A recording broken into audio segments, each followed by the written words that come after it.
What's up? How y'all doing? This is Luke Monger. This is just a curious thought that I had. Right, I just picked this one up. This is Benchmade 810 Contigo. I'm not actually, probably not going to wind up doing a review on this unless somebody requests it, just because there's a numerous amount of reviews actually already out there on this knife. The reason I'm making this video is a very specific video. I picked this up. And when I get a new knife, I generally look up all of the videos on YouTube. I just look up everything about it, all of the general specs. I read the forums on it. You know, it's just investigation on a new product. It's fun. But one of the videos, okay, the video that I'm talking about here is, the title is a Benchmade 810 Contigo new backspacer test, right? I've got it written down here. That's the guy's name. I'm not even going to try to pronounce it. This is the channel. This is the actual title of the video itself here. It's got a bunch of Russian in front of it. It's a Russian video.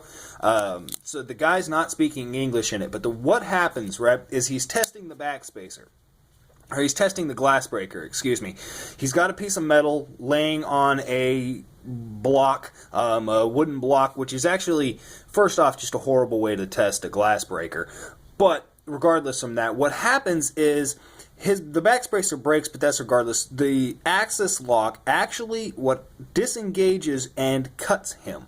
What I mean is, as he has the knife open and deployed, and he's pounding down like this, the blade disengages, comes down, and actually gives him a decent cut. Cuts him a few times, right? He is wearing gloves. He's doing it relatively safely. However, the reason for this is the axis lock itself. If you're familiar with how this works, how the actual axis lock works, I don't have one in my pocket. This is what it was in my pocket, but it's it's that little bar riding on those two springs, right?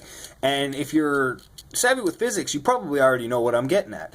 Any impact that's going to be striking downward in delivering enough force may actually disengage this lock, because this lock, as light as that little bar is, it still weighs something, and with enough impact force, that weight of the bar may be able to overcome those springs.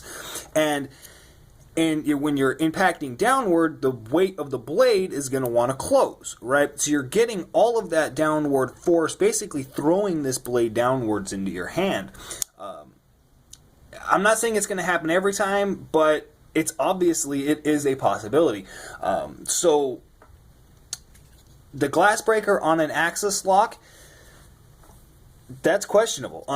It's obvious the solution to this: do it like this. Hold it closed. And actually on the 810, the top of the 810 is radiused here. You can see that the way that that's rounded, so it actually fits your hand fantastically well. I mean, it's actually pretty comfortable like this to use as a glass breaker, and it negates that risk of actually being cut.